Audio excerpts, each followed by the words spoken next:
भूला बिसरा बाप। सुनो बेटा, चूंकि तुम सो रहे हो, मैं तुम्हें कुछ कहना चाहता हूँ। एक छोटा सा मासूम सा हाथ जो तुम्हारे गाल के नीचे दबा हुआ है, और एक घुंघराला बाल जो तुम्हारे ठंडे माथे पर सो रहा है। मैं बस कुछ लम्हे पहले तुम्हारे कमरे में आया हूँ, चुपके से।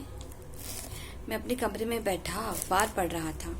मुझे कुछ घुटन सी महसूस होने लगी और बेचैनी भी, और बोझल कदमों के साथ मैं तुम्हारे सिरहाने आकर बैठ गया। मैं कुछ चीज़ें सोच रहा था। मैं तुमसे उखड़ा सा रहता हूँ, और तुम जब स्कूल के कपड़े पहन रहे थे, मैंने तुम्हें डांटा क्योंकि तुम्हें अपना चेहरा ठीक से नहीं पोंछा था। मैंने तुम्हें फिर अपने जूते साफ करने की सबक सुनाया।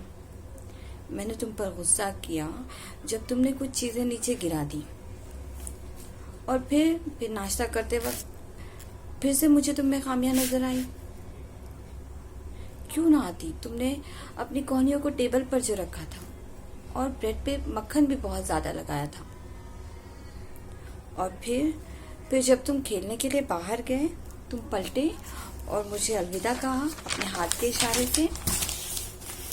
और फिर क्या था? मैंने तुम्हें फिर से डांटा, एक बुरी सी सूरत बनाकर। सीधे खड़े रहो, इतना झुकना ठीक नहीं, सीना चौड़ा रखो। और फिर वही तानाशाही। अगले दिन दोपहर जब तुम सड़क पर खेल रहे थे, मैंने तुम्हें शक की नजरों से देखा, तुम्हारे घुटनों को। और फिर मैंने तुम्हें अपने दोस्तों के सामने डांटा क्योंकि तुम्हारी जुराबें फट चुकी थी। जुराबें महंगी थी, अगर तुम खुद कमाते तो उसका ध्यान रखा होता। तुम्हें फिर अपने साथ अपने घर ले आया। तुम्हें याद है आज की शाम जब तुम मेरे लाइब्रेरी में आए थे और मैं अखबार पढ़ रहा था? तुम किस तरह से सहमे हुए वहां आए, और एक तरह का दर्द देखा मैंने तुम्हारी आंखों में। मैंने नजरें उठाकर तुमसे पूछना चाहा कि किस लिए आए हो। तुम थोड़ा रुक गए दरवाजे पर, और मैंने फिर चीख कर पूछा, जैसे मेरी बर्दाश्त खत्म हो गई थी, अब क्या चाहिए? तुमने कुछ नहीं कहा, बस एक लंबी छलांग लगाई और मुझ तक आ पहुंचे, और फिर अपनी बाहों को मेरे कांधों पर फैला दिया और मुझे चूम लिया तुम्हारे मासूम हाथों से। जब तुमने मुझे कसा, इसमें एक चाहत थी, खिली हुई चाहत, जैसे खुदा ने भेजी हो, जो मेरे नजरअंदाज करने पर भी नहीं मुरझाती। और फिर तुम चले गए, सीढ़ियां भलांगते हुए, ठक ठक। बस बेटा, इस कुछ लम्हे के बाद ही मेरा अखबार मुझे अपने हाथों से छूटता हुआ महसूस हुआ, और एक खौफ सा मुझ पर तारी हो गया। मेरी आदत ने मुझे क्या बना दिया था? तुम में गलतियां ढूंढने की आदत, तुम्हें हर वक्त सरजनिश करने की आदत। क्या मैं तुम्हें इनाम दे रहा था लड़का होने का? ऐसा नहीं कि मुझे तुमसे मोहब्बत नहीं, पर मैंने तुम्हें लड़के होने पर बहुत ज्यादा उम्मीदें लगा ली थी।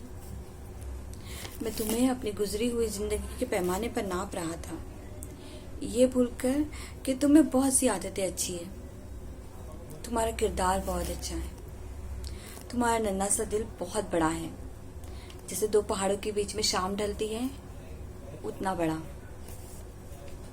और आज जब तुमने मुझे चूमा, मुझे एहसास हुआ कि आज मुझे किसी चीज की परवाह नहीं। मैं तुम्हारे सराहने शर्मिंदगी से खड़ा हूँ। यह लम्हा मेरे लिए कफारे का लम्हा है।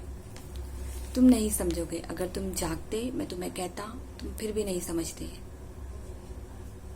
पर कल से मैं एक अच्छा बाप बनूंगा, तुम्हारे दर्द पर रोऊंगा और तुम्हारे साथ हंसूंगा। मैं खुद को याद दिलाऊंगा, मैं खुद की जबान कतरूंगा। अगर किसी वक्त तुम्हें डांटना चाहा, मैं एक तस्बीह की तरह इन लफ्जों को दोहराऊंगा कि ये तो एक बच्चा है, बस एक बच्चा। मैं गुनहगार हूं कि मैंने तुम्हें एक जवान मर्द समझा। जब मैं अभी तुम्हें देखता हूँ सिमटे हुए, थके हुए अपने बिस्तर पर, तुम अभी तो हो मेरे छोटे से बच्चे। कल तक तुम अपनी माँ के गोद में थे, तुम्हारा सर इसके कंधों पर था, मैंने तुमसे बहुत ज़्यादा उम्मीदें लगा ली, बहुत ज़्यादा। तो ये जो आपने अभी जो पोयम सुनी, ये पोयम थी W लिविंगस्टन की। ये पोयम मुझे बहुत अच्छी लगी। ये इंग्लिश में है, इसका उर्दू वर्जन नहीं था, ना कि हिंदी वर्जन था। तो ये मैंने खुद से ट्रांसलेट किया है। आई होप जो मैंने इसके साथ में जस्टिस किया हो। और ये वाली जो आपको इसका इंग्लिश वर्जन है वो आपको इंटरनेट पे हर जगह मिल जाएगा। इसका नाम है फादर फॉरगेट्स।